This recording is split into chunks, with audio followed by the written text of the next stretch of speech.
Okay, this video is about PV equals nRT. There's a lot of concepts that I felt like were not really addressed in the notes that you had sent me, so I'm going to go over them first in order to answer some of these problems. Brief review of PV equals nRT in a different version that was presented in your notes. If you think about PV equals nRT as a bunch of, PV equals nRT, like just multivariables, it gets a little confusing. Try to simplify it.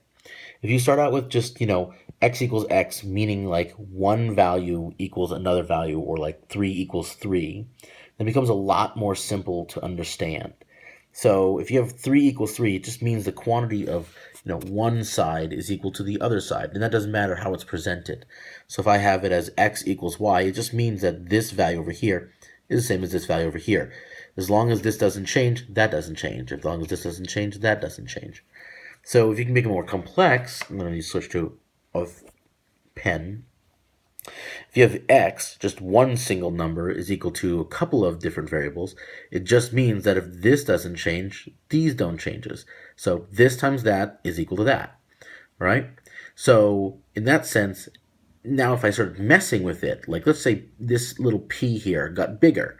Well, if that little p got bigger, say it was 6. No, let's say p was 3 and g was 1. So p 3 times 1 would equal 3. Well, as long as x always equals 3, if I mess with the value of p, then I also have to mess with the value of g in order to make it work. So as p becomes, let's say, 6. So if x stays at 3 and p becomes 6, g now has to become like 1/2. 6 times 1/2, that will equal 3. So p would double in size and g would half. Okay? Now notice that all happened on one side, whereas it didn't happen on the other. If you take on the PV equals nRT, it's the same thing. All of this equals one quantity, where all of this multiplied together equals the same quantity. If you mess with something on one side, like the p gets bigger here, if this whole quantity over here doesn't change, then the v has to lower in order for p times v to equal that same quantity. As p gets bigger, v gets smaller. As v gets bigger, p gets smaller. And that's because this side doesn't change. If we take that idea that one thing, they all don't change and we have to mess with these things, you then get the PV equals nRT that we're dealing with most often, which is we move variables up and down, but the rest of them stay constant. It follows two simple rules. You can mess as long as the both side to both side has one way of looking at it, and each side on its own has another way. If this side here, or if nRT was 1 just equaled 3 when you multiply it together, so if that equals 3, then if I mess with p, I make it higher, then I have to lower v. So on one side, when you mess with 1, the other one on that same side has to lower in order for the value to stay the same. And that's pretty much basic algebraic thinking. If you then start, do it the other side, same thing. If I make n get bigger, well then t has to get lower. R is what we call a constant. It never changes, so that actually makes it a lot easier. So if I raise t, I have to lower n. If I raise n, I have to lower t. That's, again, notice that I'm all happening on one side. If I then make it both sides, it follows a different rule. If I raise p, but I keep v and n and r the same, well then I'm raising the value of this whole side. So I have to raise something on this side to make it equal. Notice it's different. On one side, if we're just doing stuff on one side, if n raises, then the opposite happens to t. T lowers. Whereas we're dealing with opposite sides. If one thing gets higher, then the other side, something else has to get higher to match.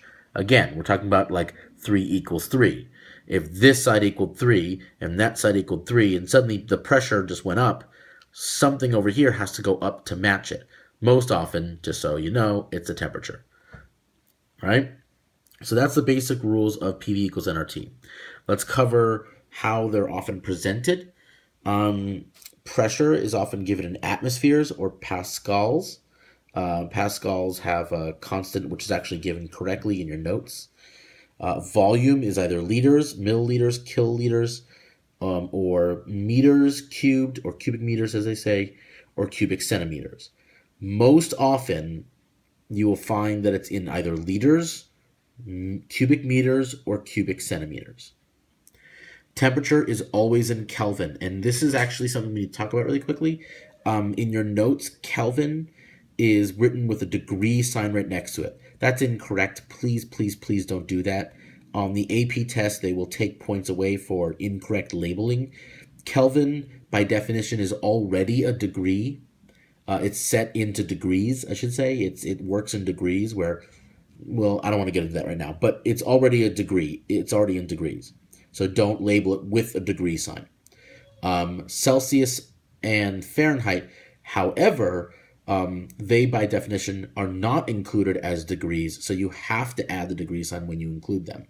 Kelvin already is a degree, so you're not supposed to put degrees in there. It would be like putting, 30 meters and then writing meters next to that in addition. It's the same. You'd be redundant, as you say. So please make sure. I know your teacher includes it, but that's a big deal. Don't do that. Don't put the degree sign next to Kelvin. N always represents just the number of moles.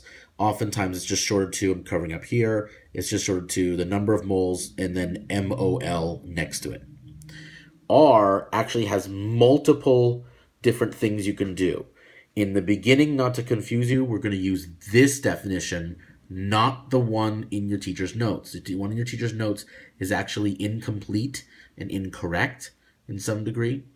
R has all of the values in it needed to cancel out all of the other values. So when you multiply, you want to make sure you use the correct R. There's actually a number of different R values. There's 8.31, there's 0.82, all these different ones, but each one you use the constant that matches the other units that you were using in the problem. And there's a lot of them, which is why, rather than having to memorize all the different R's and all the different unit values that are attached, because this looks pretty complicated, there's usually only two you need to memorize. This is one, and there's another one we'll get to later, okay? Now notice it has a whole bunch of units just in this one value. Here's how you would say it. 8.314472 cubic meter pascals per Kelvin moles. 8.314472 cubic meter pascals per Kelvin moles. Okay? You'll notice though, even though this is very confusing to look at, the second you include it into problems, it cancels out everything extremely nicely so that you don't have to worry about it.